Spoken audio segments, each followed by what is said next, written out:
So when a microaggression happens, the next part we're going to talk about is micro interventions. So Dr. Steele and I are trying to come up with this integrated approach by taking all these aspects and making sense out of what all these scholars are telling us to do, basically. So here, if we have a microaggression, we have cultural humility, we have a cultural opportunity, what kind of intervention can we actually employ? So what is suggested are microinterventions. And Sue has a new book coming out in 2021. And so going a little bit more in depth, but there's also an article from 2019 in which he discusses microinterventions and the benefits of them. Today, we're just going to briefly go through these, but there's much more depth to them. So just taking note to that. So what is a microintervention? Everyday word or deed, whether intentional or unintentional, that communicate, and target is Sue's word, so target of microaggression. Well, it's going to validate their experience, their reality, their value as a person. It's going to affirm their racial and group identity, support and encourage, and also reassure that they're not alone. So what's a goal of microaggression or micro intervention? The obvious, making the invisible visible. Oftentimes microaggressions are not verbal, right? It's Sue gives the example of a woman clutching her purse, or it being in an elevator, and when a Black man comes in, for example.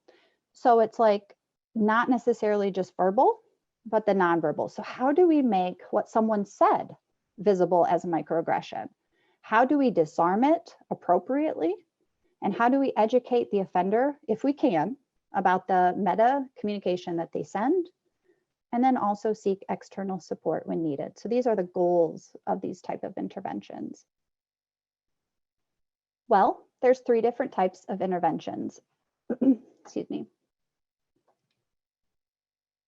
Okay, just making sure everyone can hear me. Okay, so micro protections. We have a proactive measure taken by influential figures to teach others about the reality of racism. We want to promote cultural pride and equip others to challenge these bias and discrimination. So an example would be traditional empowerment strategies, consciousness raising, teaching skills. So I almost see this as kind of a systemic kind of advocacy role that one can do. So micro protection versus micro affirmation. So just as it sounds, it's a small act affirming someone's identity, their reality, and obviously their worth. So an example, anti-racist statements put out by organizations in the wake of the social unrest and police brutality, words of validation commonly shared among targets and allies such as I see you. I think of social media, the hashtags, or I'm with you, I stand with you, hashtag me too. So again, it's